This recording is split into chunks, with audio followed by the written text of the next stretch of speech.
Assalamualaikum warahmatullahi wabarakatuh. Saya NF dari Pustaka Suara kembali hadir membawa satu kisah yang cukup menarik, yakni tentang Jaka Samudra.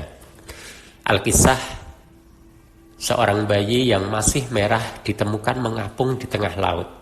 Sebuah kapal dagang dari Gresik hendak menuju ke Bali tidak bisa melanjutkan perjalanan lantaran terhalang oleh kotak kayu tempat bayi itu disimpan dan terapung di tengah laut. Oh ya, sebentar, sebelum saya lanjutkan, saya ingin memberitahu bahwa kisah ini ada di buku berjudul Saga dari Samudra, yakni cerita laga karangan Ratih Kumala cetakan tahun 2023. Karya sastra berlatar sejarah ini cukup menarik. Oke, saya lanjutkan saja kisahnya. Ketika kotak kayu yang berisi bayi itu menghalangi kapal, sopir nahkoda kapal memutuskan mengambil peti bayi tersebut dan kembali ke Gresik. Bayi kemudian diberikan kepada Nyai Ageng Pinatih, seorang sah bandar Gresik yang cukup dikenal dan memiliki harta yang cukup melimpah. Ia dihormati dan disegani sebagai sah bandar. Bayi itu kemudian diberi nama Jaka Samudra oleh Nyai Ageng Pinatih. Jaka Samudra kemudian dikenal dengan nama Raden Paku dan kemudian hari dikenal sebagai Sunan Giri. Ya, Sunan Giri yang ada di Gresik yang hampir setiap saat peziarahnya tidak pernah sepi. Kisah Sunan Giri dalam corak sastra ini lebih mudah untuk dicerna oleh semua kalangan. Anda yang awam pun seperti saya misalnya akan mudah menempelkan kisah tersebut dalam ingatan. Dan tentu saja cerita yang dihadirkan oleh Ratih Kumala ini terasa lebih hidup. Jaka Samudra merupakan anak dari Maulana Ishak dari Pasai dengan istri bernama Dewi Skardadu di Blambangan. Pernikahan mereka berlangsung setelah Maulana Ishak memenangi sayembara menyembuhkan Dewi Skardadu yang sedang sakit. Saat itu Blambangan diterpa wabah penyakit yang cukup mematikan. Banyak warga yang meninggal, bahkan sebagian warga harus disingkirkan ke tengah hutan. Sang putri ikut menjadi korban dari wabah itu, dan siapa yang bisa menyembuhkan dia akan dijadikan suaminya.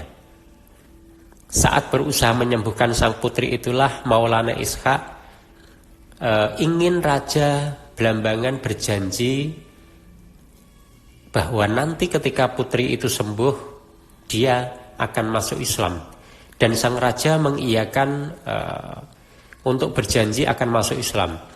Sayangnya janji itu selalu diingkari oleh sang raja. Hingga akhirnya karena sang raja merasa terlalu sering dipojokkan oleh janjinya itu, maka dibikinlah sebuah siasat untuk menyingkirkan Maulana Ishak dan bayi yang saat itu masih dalam kandungan. Singkat kisah, Maulana Ishak terusir dan bayi yang baru lahir dilarungkan ke laut dan kemudian diasuh oleh Nyai Ageng Pinatih di Gresik. Jaka Samudra tidak tahu siapa orang tuanya hingga akhirnya Raden Rahmat atau Sunan Ampel, pemilik pesantren Ampel Denta, memberitahunya. Raden Rahmat sendiri merupakan keponakan dari Maulana Ishak. Jaka Samudra kemudian berguru kepada Sunan Ampel bersama dua putra sang Sunan, yakni Magdum Ibrahim yang kelak dikenal dengan nama Sunan Bonang dan Raden Kosim yang kemudian dikenal dengan Sunan Derajat. Jaka Samudra setelah tahu siapa dirinya kemudian berganti nama Raden Paku sebagaimana pesan Maulana Ishak. Raden Paku kemudian diajari berdagang oleh Nyai Ageng Pinatih. Nah, ada satu kisah ini yang cukup menarik, yakni saat Jaka Samudra atau Raden Paku ikut berlayar membawa barang dagangan, Raden Paku malah membagi-bagikan semua harta benda dagangannya kepada masyarakat miskin. Kapal kemudian kembali pulang ke Gresik. agar kapal tidak menjadi ringan, maka sak atau karung yang awalnya berisi barang dagangan diisi oleh tanah. Tujuan awalnya adalah agar kapal tidak mudah oleng dan keseimbangannya terjaga ketika mengarungi samudra. Ajaibnya, konon tanah itu kemudian berubah menjadi emas semuanya sesampai di Gresik. Kisah ini memang keajaiban, tapi ketika kita membacanya, kita akan ikut larut untuk menerima keajaiban-keajaiban. Bahkan Ratih Kumala juga menyentil, apakah kita akan mengingkari keajaiban? Toh di sekitar kita, di keseharian kita sering kita jumpai keajaiban-keajaiban, entah itu kecil ataupun besar. Ya, keajaiban-keajaiban itulah mengiringi tiap tahap cerita di buku ini. Keajaiban pertama adalah ketika bayi di gendongan Nyai Ageng Pinatih bersama rombongan dicegat oleh para begal. Sunan Ampel kemudian dari jauh melihat sinar terang itu dari rombongan korban begal. Hingga akhirnya Sunan Ampel dituntun oleh sinar itu dan mengetahui lokasi di mana Nyai Ageng Pinatih. Lalu Sunan Ampel membebaskannya dari para begal. Sinar menyilaukan dari wajah Raden Paku ini juga tampak lagi ketika Raden Paku berada di Padepokan Ampel Denta. Saat itu Raden Paku sedang tidur dan Sunan Ampel mengetahui, sehingga Sunan Ampel menyimpulkan bahwa kelak Raden Paku ini akan menjadi seorang yang sangat istimewa.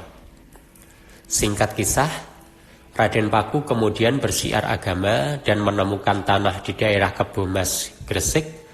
Kisah Raden Paku dan para santrinya mendirikan padepokan di pinggir sebuah pohon beringin besar yang dikeramatkan oleh penganut Kapitayan waktu itu. Namun Raden Paku berhasil meyakinkan kepada penduduk setempat bahwa ia dan santrinya tidak akan menebang ringin tersebut.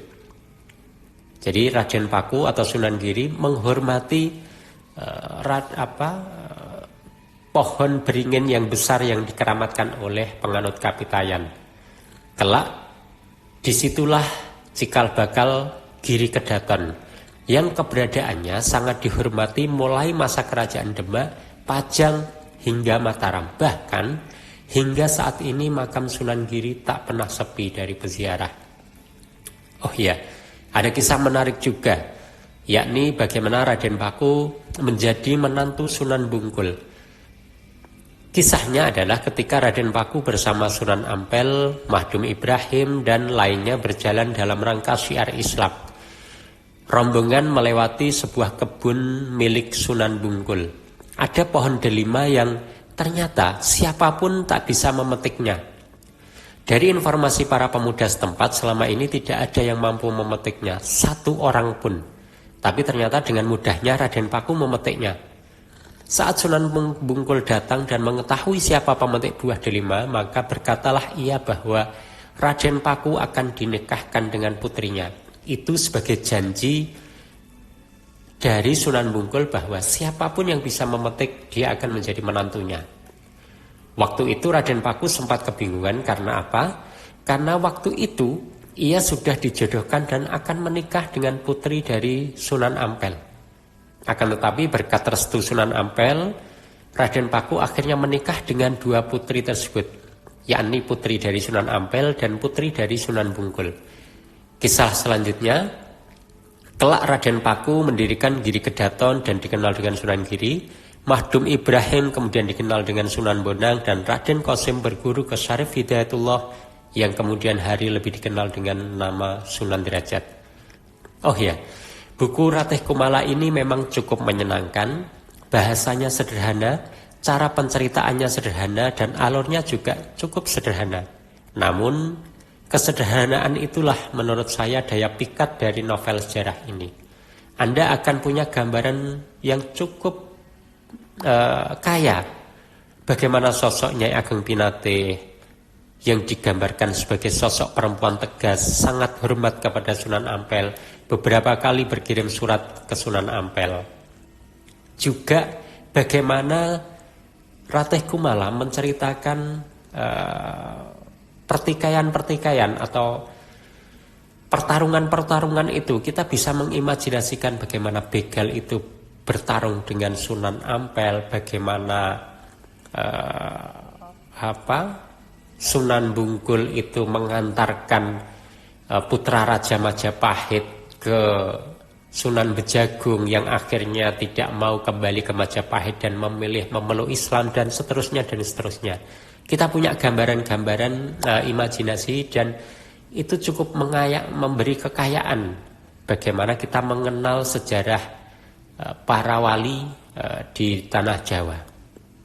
Mungkin itu, semoga ada manfaat.